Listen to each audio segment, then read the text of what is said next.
Hi, this is Bukhosi from EasyPolitics South Africa. EasyPolitics South Africa is my YouTube channel where we discuss politics, governance, socio-economic issues, and history. Today, we interview one of my favorite persons, the spin doctor, Chris Vick. Hi, my name's Chris Vick. I'm a spin doctor.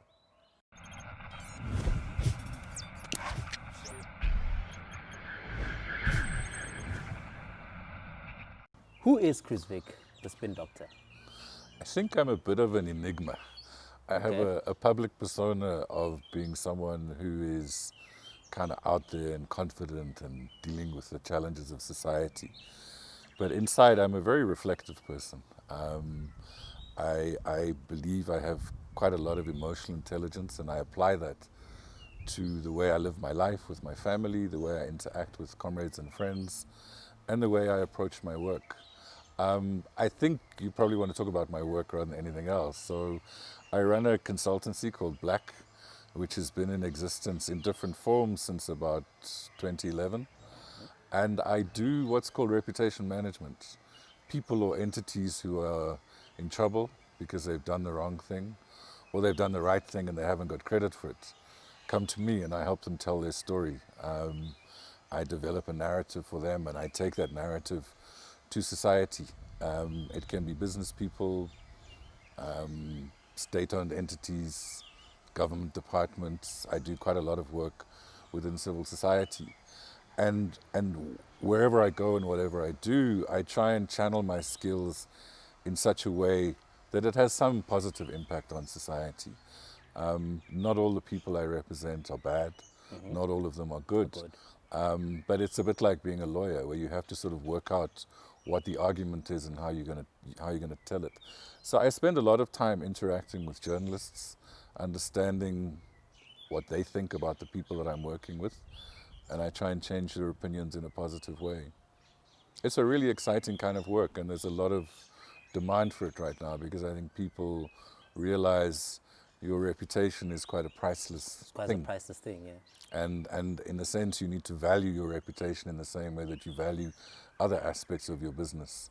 If your reputation takes a knock, like clicks, for example, or H&M, or Nikon, or Discam, you name it, it damages your brand, it damages what you're able to do, damages your profits. It impacts on how society perceives what you're doing.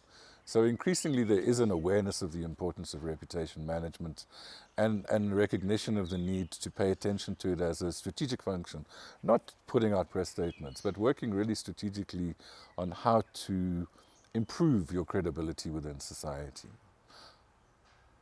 So, talking about reputation management, would you say that Clicks just needs to do something more than just putting out a press statement and apologizing?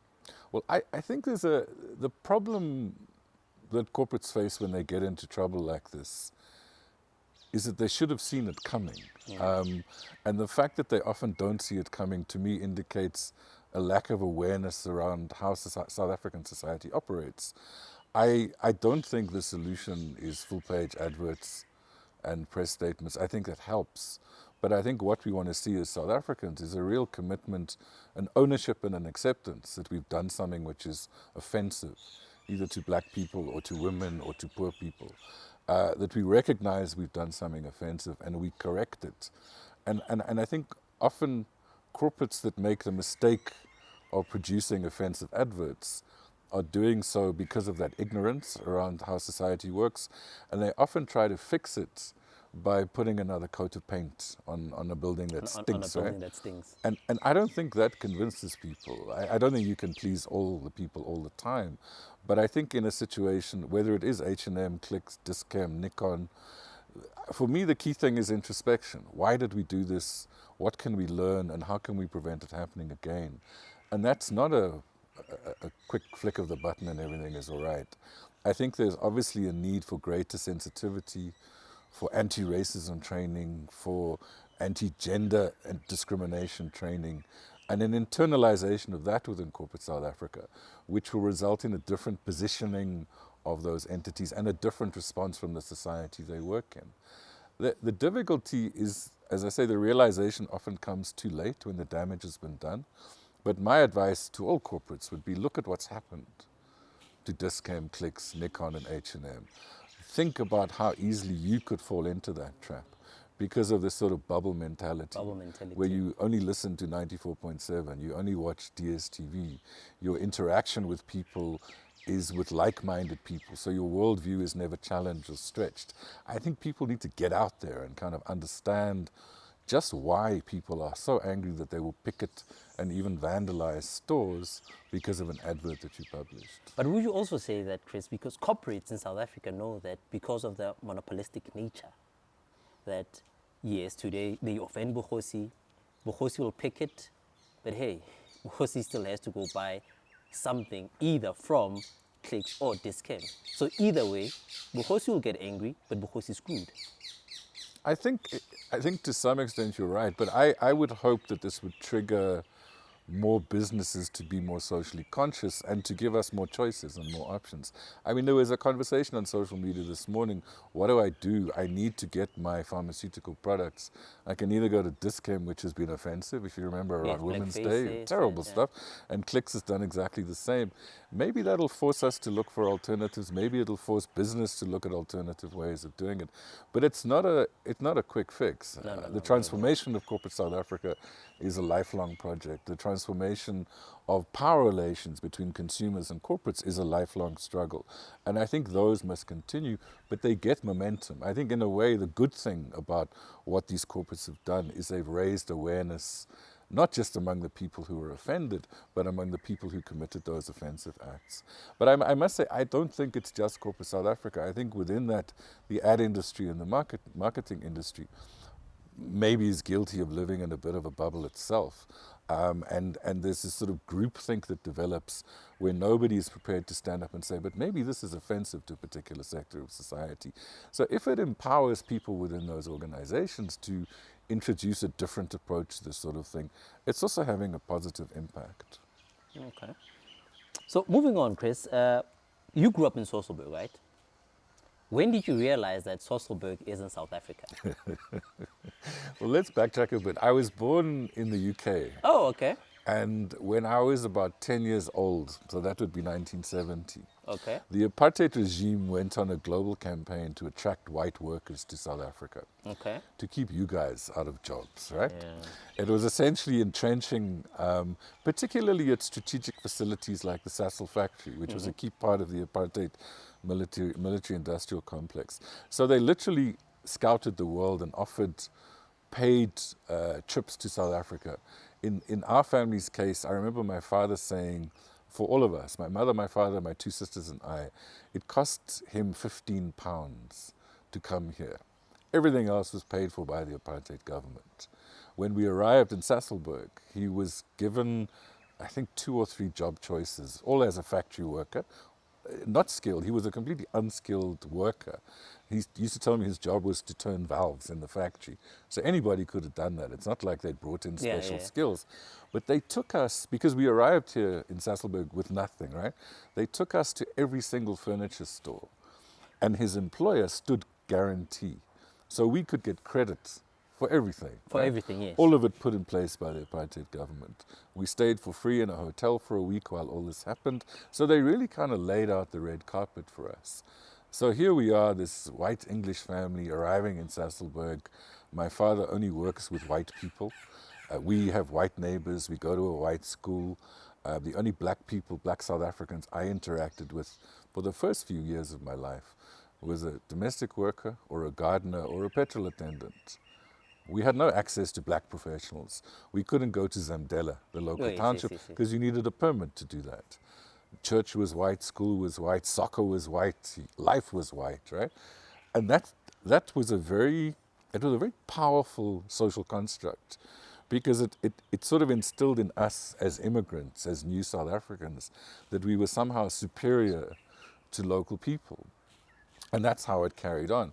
The school I was at, Sasolburg High School, our school principal was the head of the Broederbond in the Free State. So when I finished high school, I went to Tech in Pretoria. It was a mindfuck. It was like school all over again. We had to wear ties, right? Which I just thought was bizarre in the Pretoria heat. But it was the same stuff, only white students. It wasn't an integrated campus. So that was a sort of replication of this white bubble. It was only really when I got my first job on the Daily Dispatch in East London that I realized that there are black South Africans who are educated, who can write, who can edit my stories, who can take photographs. And that obviously led to sort of social interaction with people. I interacted with people involved in non-racial sports. I got to interview black trade unionists who were organizing against Wilson Roundtree and other companies. This was sort of late 1970s, so there was a real black consciousness was starting to develop. There was a real empowerment of the rest of society that was going on. So suddenly I went into this very integrated, very exciting environment where there was a degree of non-racialism. I mean, the black journalists on the newspaper still lived further away than we did. They still were harassed by the police, but there was this gradual sense of there is another society out there. The thing that flipped me, if I can say that, is when I was working on the Sunday Tribune. I was about 19 years old, and I was sent to cover a protest at Regina Mundi, June 16 commemorations. June 16, yeah. So this was about 3 years after June 16, 1976. And we got shambocked and tear gassed. Except I wasn't shambocked or tear gassed. Okay. Everybody around me was. There was this moment where this cop was just going through the crowd. Everyone was weeping from the tear gas and talcum powder. This cop was just going through with a shambok, murring people. And he saw me, and he danced around me and carried on shambocking the black people behind me. Right? I went home and I cried that night. I cried partly because the tear gas was still in my clothes, but just the sense of, oh my God, what have I just lived through? I've lived through this incredibly brutal episode that has made me realize the legitimacy of the protests that were going on. People were singing, they were commemorating an event, and for that they were punished and brutalized. And I somehow escaped it because of the color of my skin. And that started to trigger a greater, I think, a curiosity about this country that I live in, and an attempt to sort of explore and understand the different aspects of society that I'd been excluded from because of apartheid. And I did it myself. I mean, I can blame the system, but you can either challenge the system or you can subdue to it. And I think I subdued for a long, long time until that very brutal act. And that started me on a very different journey to the one that I'd been on. So what was the journey? How? Talk us through the new journey. Because you reached your Damascus moment. Yeah. I don't quite understand. I didn't read the Bible, so I don't understand the Damascus moment. But it was a kind of epiphany for me, I think, right? So as I carried on working as a journalist, I moved from the Sunday Tribune back to East London to the Daily Dispatch. And then I got what was probably my most formative job, which was working at City Press. Okay, so now you're in Joburg. Back in Joburg. This is sort of 1984, 1985. The Vaal Uprising starts. Yes. 10 minutes away from where my parents live and work, townships explode in protest.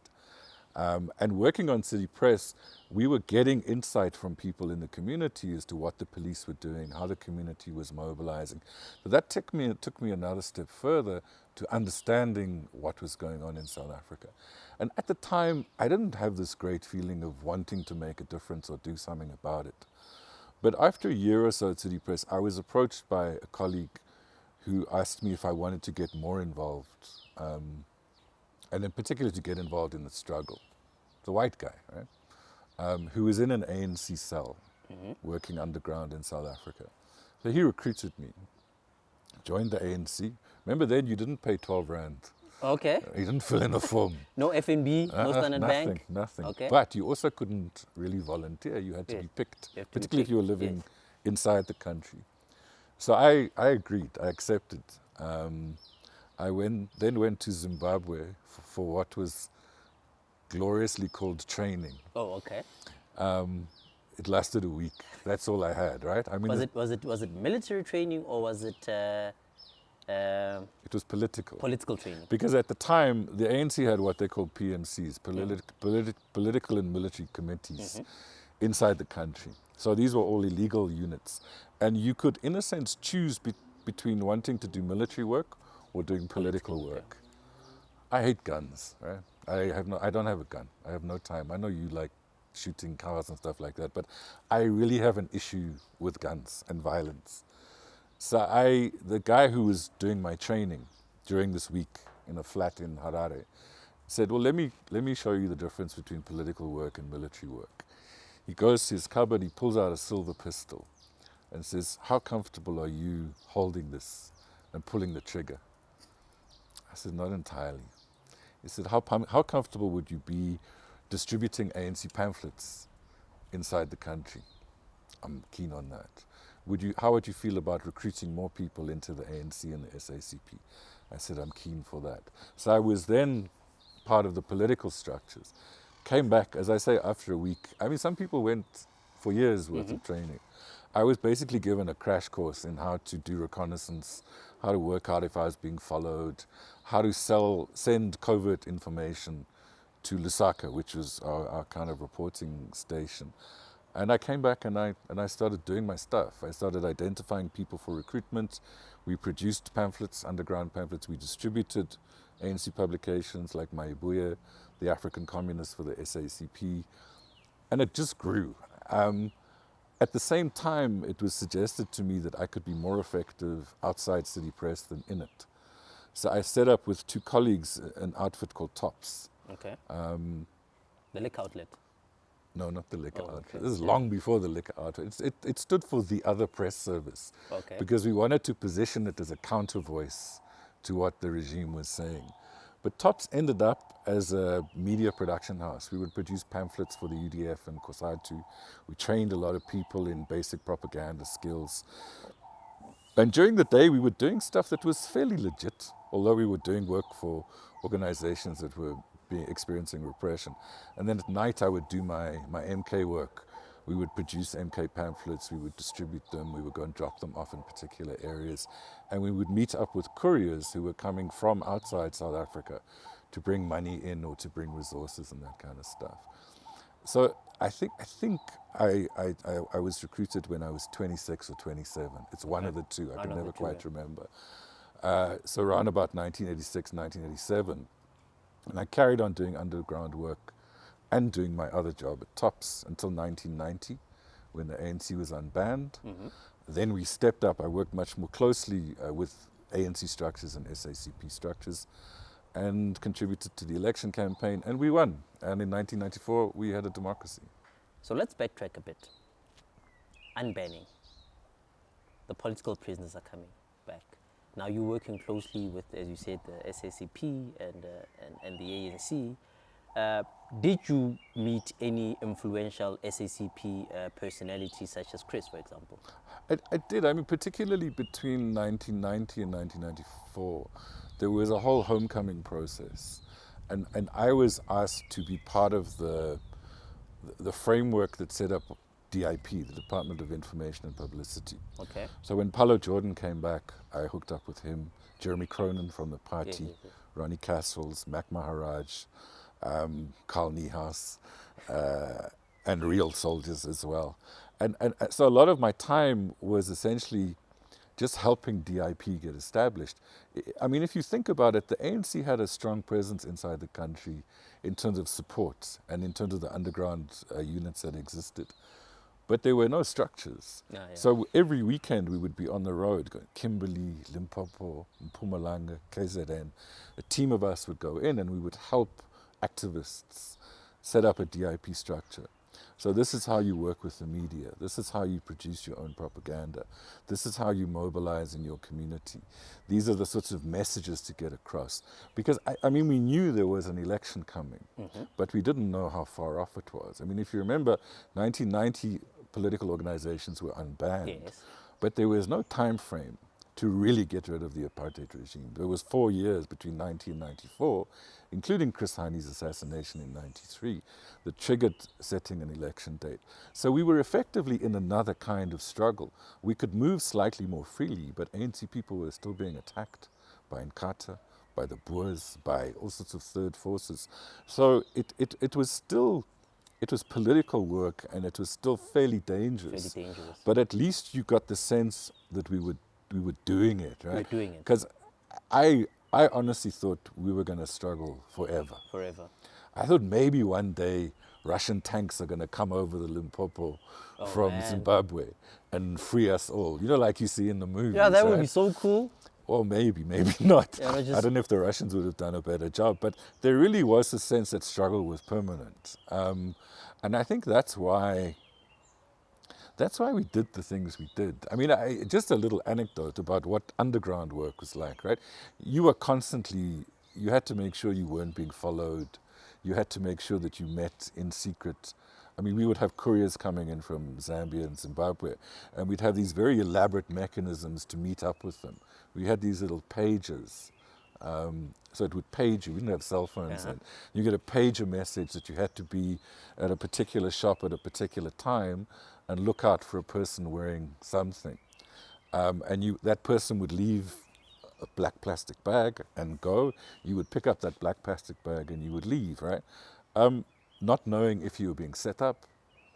Maybe there was a bomb in there. Maybe there were cops waiting outside. Maybe that courier had been intercepted on the way there and was setting you up. But the weird thing is, I don't think we were ever scared. I think the rush of a freedom fight and a struggle of that nature, and this feeling that what you're doing is right, in a way managed all the other emotions. I mean, I remember the process of communicating with what we called the forward areas, Zimbabwe, Zambia, etc., was very elaborate. I mean, in my case, if we wanted to send a report to our handlers in Zambia, we had to write it up. Mm-hmm. But you couldn't. If I said I suggested recruiting you, Bohosi, right? I wouldn't put your name. We were given a novel, a book. Mm-hmm. I think it was called The Omen. I would have to find your name in that book. So the letter B I would find on page 4, line 3, word number 6. So I would write 436. Okay. Gets to Zambia, some poor person has to then sit and translate it all into stuff, right? But we didn't just send a letter. We would type it up. We had typewriters then. I don't know if you know, these old things that clunk, right? And it had something called a golf ball. We kept the golf ball buried in the garden because if the Boers ever came and found the typewriter and then tried to match the typewriter with the letters that had been sent, we would be in trouble. So we'd hide the golf ball away. You would type it up, take a picture of it with a camera. Remember a camera before cell phones? Yeah. And you would print out a negative. So the negative would end up being that big. Mm-hmm. You would then have to cut the negative up and put it inside a postcard. You have to slice the postcard open like a pita bread, put it inside, glue it back together. And all of this with rubber gloves on because you didn't want your fingerprints on it. Oh, okay. Then I would get on my motorbike. It was quite handy to have a motorbike because I had to wear gloves to ride it. Yeah. And I would take that postcard to a post box far away from where I lived and I would post it. By that time, it would take like 8 hours, right, to do a report. And do a whole report. You drenched in sweat. I mean, you're kind of on the edge, you're nervous. And all it took was a traffic cop on your way home to pull you over because your headlight wasn't on. And you kind of die inside, right? You think, are they picking me up because of my headlight or are they picking me up because I'm sending messages to Lusaka? So come 94 elections, I think I read somewhere that the infamous Bell Pottinger also played a bit of a part in the 94 elections for the ANC. I think a small part. I mean, there's a film called Influence, which I would encourage all your followers to watch. It's about Bell Pottinger and how they operated in South Africa. Compared to what they did with the Guptas, it's fairly insignificant. It seemed like they were doing some backdoor deals with the IFP, because the IFP was just killing us. I mean, Sebokeng, Boipatong, you name it. They were they were apartheid's war machine. And the feeling was that Inkatha had to be diffused for there to be peaceful elections. So a lot of work was done behind the scenes. My understanding is Bell Pottinger played some kind of a role there. But propaganda and the use of political communication was a lot blunter then. I mean, 94, we just wanted to get people to vote. We wanted them to live long enough to vote and particularly to vote for the ANC. And Madiba was the icon, you know, so you were voting for freedom. It was very different to political campaigning now. But it was intense. It was very intense. I mean, in the work we were doing in DIP, we were at Shell House at the time, and the work that we were doing with provinces, people were literally dodging bullets as they were distributing pamphlets. Yeah, If you remember Tokoza, yeah. that whole Carterus area yeah. was on fire. KZN was on fire. There were no areas that felt like they were liberated then, even though the ANC had forced the unbanning of political organizations. Unbanning. And so come 94, I assume, as most people who are in the struggle, you'd find yourself in a government job. I was editing a magazine called Work in Progress at the time, and I was doing ANC work. I was in my branch. I was in ANC Joburg East. I was on the executive, which was really funny, you know. Like, how do we do this? But anyway, so Paul Mashatile came to my office soon after the elections, and I'd worked with him and other activists from Alex and within the ANC. So I knew him well, and he informed me that I was being deployed to work in the Gauteng, well, it was then called the PWV government, Pretoria, Wits, Vaal, which was a sort of the core piece of the old Transvaal. The old Transvaal, yes. And then I was being deployed to work as the head of communications with somebody called Sizwe. Okay. That you had never met. Never met. No, he'd actually come to our branch launch, but I'd never met him.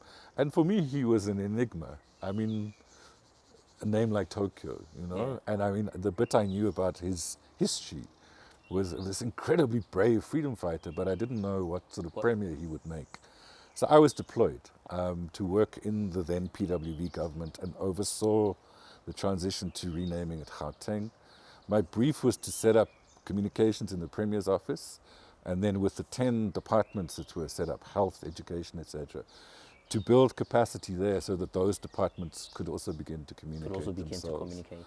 And I mean, for me, I can only use the term mindfuck. I mean, there is no other way to describe going into that first post-apartheid / democratic government.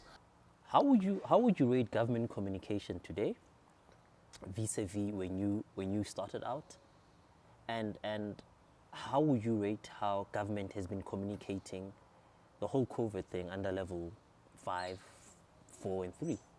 Let's start with the first one. I mean, I think it's difficult to apply a blanket answer to what you're saying, because I think there are some components in government that communicate well. There are some ministers who communicate well. But I don't get the sense that there's an overall strategy. Of communication. Yeah. Or even an ethos. I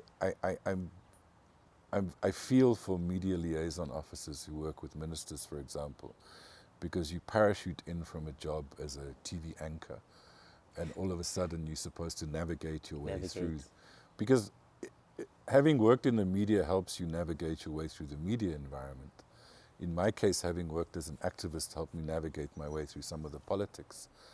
But being a government communicator is unlike any other job that I can think of, because you have a media environment that is very punishing. The skills levels have dropped, the quality has dropped. So it's difficult to have complex conversations in the media, and social media has kind of compounded that. Everything is very staccato and brief. So the media environment is a complex one to work in. Government is a complex one to work in. You know, the number of meetings that you sit in with zero output and zero outcomes, right? And in a sense, the essence of good media management, let's not talk about broad government communications, the essence of broad media management is being able to explain complex issues to people through journalists in a simple way. Government doesn't work in a way that shows impact or provides information that's particularly useful. In addition, journalists want answers now. And to get answers takes days, sometimes weeks, maybe even months. So the machine itself is not geared towards rapid responses. There's also the sort of celebrity aspect of political leadership at the moment, government leaders at the moment, who seem more interested in building the number of Twitter followers they have than making a difference to the life of a railway commuter or someone sitting in a taxi. So I refrain from being too critical of government communicators, because unless you've been there, you don't know what it's like. You don't know the constraints. You don't know what the minister has said or wanted. You don't know what the ANC, what input the ANC is making. You also, as a government communicator, you have to be wary of being too good. Because if your minister does particularly well, other ministers get jealous and envious, and it increases polarization between political leaders. There's a very famous event where Toki Sexwale slept in a shack in Deep Sloot, right? Oh yeah, yeah. I think at that point I was at a National Human Settlement. Were you? Yeah, Okay. It was one of the first things he did, right? Yeah. He got some credit from the community. He got a huge backlash from within cabinet because ministers were saying, you're outshining us. You can't do this. You can't be... we had 40 TV crews there, right, in total. And it was a media frenzy. And that irritated a lot of other ministers because they felt they weren't shining in the same way that Tokyo had been shining. So there are all those dynamics that kind of feed into it. But as I say, I don't think there's a sort of generic strategy or a code of conduct or an understanding of the sort of ethos, the posture between government and the media and government and society. And that makes it incredibly difficult. There was a process in about 1996, 97 called ComTask, which took the old government communications machine, which was called SACS, South African Communication Service, and created GCIS, which is what we have now. Now that was 20-something years ago. It really needs to be revisited. There needs to be a complete revisitation, in my view, of how government communication happens in 2020, where social media is so powerful and yet unmanageable, where the mass media is denuded. The SABC isn't able to provide the sort of information service that it used to provide. In addition, there was a concept called development communication, which we were very strong on when I was in GCIS 1999, 2000, which was about empowering communities with basic education, the sort of thing you need during a COVID-19 pandemic, which is information that empowers citizens to take control of their own lives. So it would be dealing with animal diseases, dealing with primary health care. Now, a lot of that fell away for budget reasons and I think reprioritization of the government. Yeah. So when you look at the response to COVID-19, I think it really exposed government's inability to communicate in an effective way with society. I've been part of setting up a network called COVIDcoms, which is on Twitter and Facebook, and produces very basic information products on how to survive COVID-19. And we started it because we felt that government just wasn't doing it. The president did some quite powerful speeches on TV late at night, but that doesn't reach everybody. If you don't have access to TV, you don't get it. The way information was presented was very highbrow. The president doing the shoulder bump and putting on the face mask is great, but people need more information than that. And I think what COVID-19 showed was the gap in providing basic information to people that could help them save their lives, but also get us to change our ways. Because I think as South Africans, we've got a few bad habits. Men are violent. Yeah. And we must stop that. Yeah. People drive drunk or incredibly fast. They have sex without using condoms. They do all sorts of things which are dangerous to themselves and society. And there needs to be behavioral change to bring about societal change, I think. But I think that's probably the biggest gap in government communications now. We tend to judge them on how this minister is doing and how that minister is doing. But that's national. You've worked in the province. You're at a different level. In a municipality, your communication needs are completely different. Yeah. People need to know how to access land. What do I do? What do I do when they have the land? What are my rights in terms of building a house? What are my responsibilities in terms of paying for service charges? So there's a whole kind of bank of information that's not getting out there. And I think that for me it's as critical to address that as to look at how Fikile Mbalula is road showing taxis and trains. Yeah, that's another one. Political party communication. Yeah. How do you see that? Because from just sitting at home, you look at the EFF, for example, and the EFF communicates very well to its constituency. Yeah. Vis-a-vis the ruling party. The ruling party's communication for me sometimes is just a puzzle, But how would you? The DA's communication is always, it's either they're defending something, just like the ANC. It's either they're defending interest of established capital, or they're defending Helen Zille, which I still don't understand why she's being allowed to tweet, because she's just screwing them up, you know. But how would you rate those three parties? You don't have to like say ANC is good, but just generally political party communication. I mean, the one I'm the most familiar with is the ANC, obviously. Propaganda played a huge role in mobilizing the downfall of the apartheid regime. Propaganda played a huge role in mobilizing society to vote in '94. Communication played a huge role in shaping this new society that we have from '94 till about 2000 and something.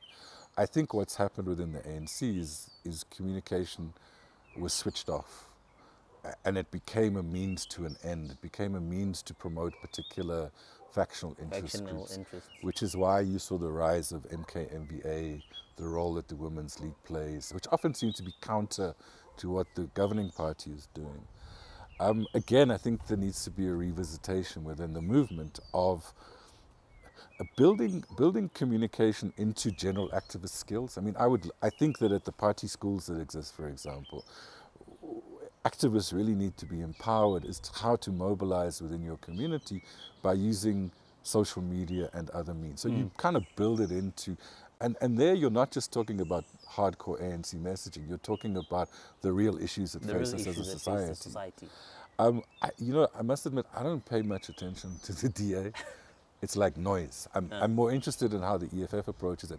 I think you're right. I think they've hit the button in terms of what their supporters want to hear and want to do.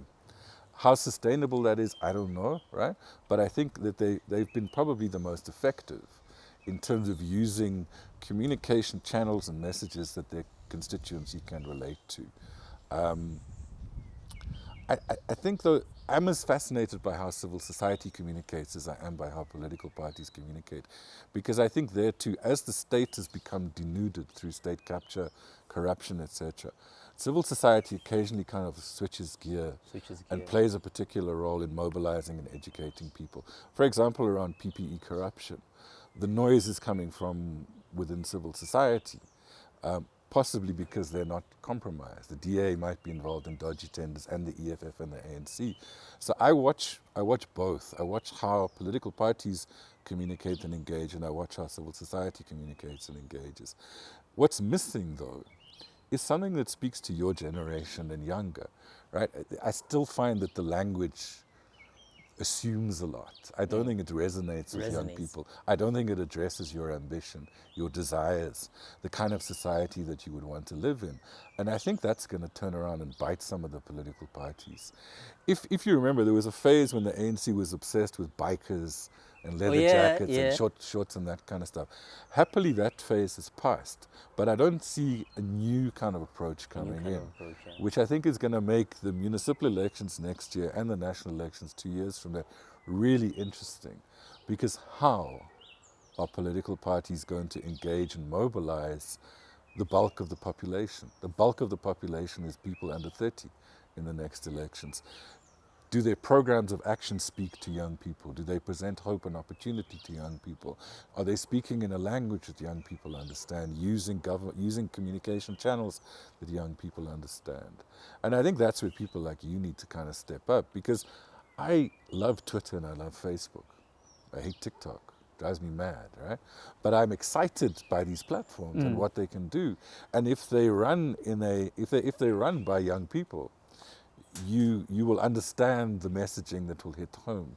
Too often the political parties bring in an ad agency or a PR company, like the corporates do, and say, fix it, without realizing that perhaps the organization itself is the problem, not the communication. So often the challenge is not a communications challenge, it's a leadership challenge. And then if you don't show leadership, you can't expect a press statement or a video or a TikTok clip to make a difference to people, because they can see it and they can hear it, and then they see the organization and how it's behaving. And COVID-19, I think, was interesting in terms of that too, because some of the mythology that developed around COVID-19 was black people don't get it, only white people get it. Oh, yeah. Young people don't get it, only old people get it. Only Chinese people get it, right? So there's mythology that exists there. I don't know who has a credible voice to speak against that?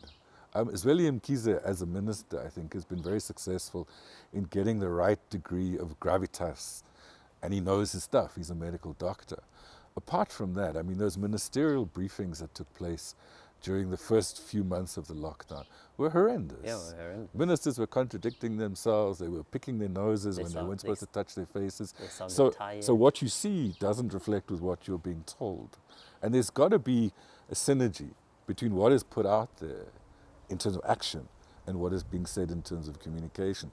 And I think that mismatch is going to bite some of these organizations who think a slick ad campaign is going to help you win an election next time around.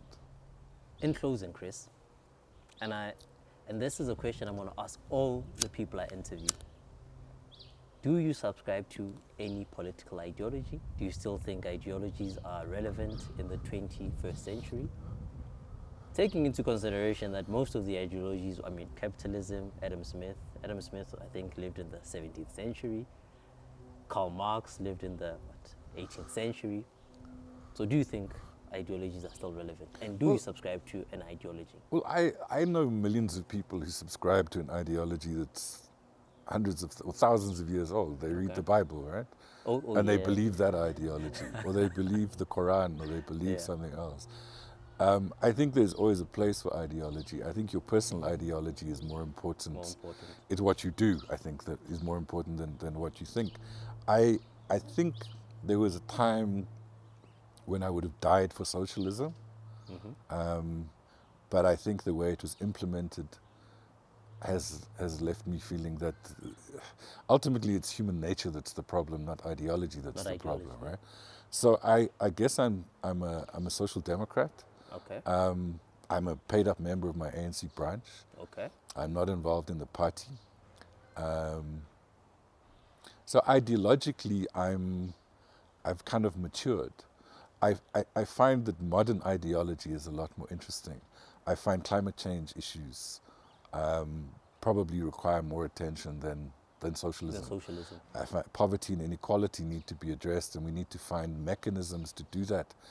And there might be something that Marx had to say which is relevant. I read a lot of Antonio Gramsci when I was in my mid-30s. Part of my political training was to read textbooks. And I often didn't understand shit. Right? I mean, Marx is complex. No, Marx is very complex. Marx is very complex. But I mean, in a sense, the Green Movement, some of the Latin American and Asian activities are borrowing from different ideologies and developing new ones, and I think that's great. I think ideology must evolve, in the same way that your Bible has evolved. Political ideology has to evolve as well. But ultimately, it's what we do as individuals that matters. I don't think anyone can say they don't have ideology. I think we're the products of ideologies that we've bumped into, and there are parts that we like and parts that we don't. Apartheid was such a brutal ideology that I could never subscribe to racism. I could never subscribe to sexism or injustice. I could never embrace inequality or forced removals or anything like that. So ideology can also help you understand what you're not. But I think in the kind of society we live in today, where we're exposed to so many choices through social media, through having access to foreign news networks, books, WhatsApp groups, etc., it's this amazing kind of festival of ideologies that we live in, and I like that space. I like having options and choices. Now, thank you very much, Chris. I actually enjoyed the conversation. It was a short conversation, but yeah, I enjoyed it. Thank you, and all the best with your project. Thank you very much.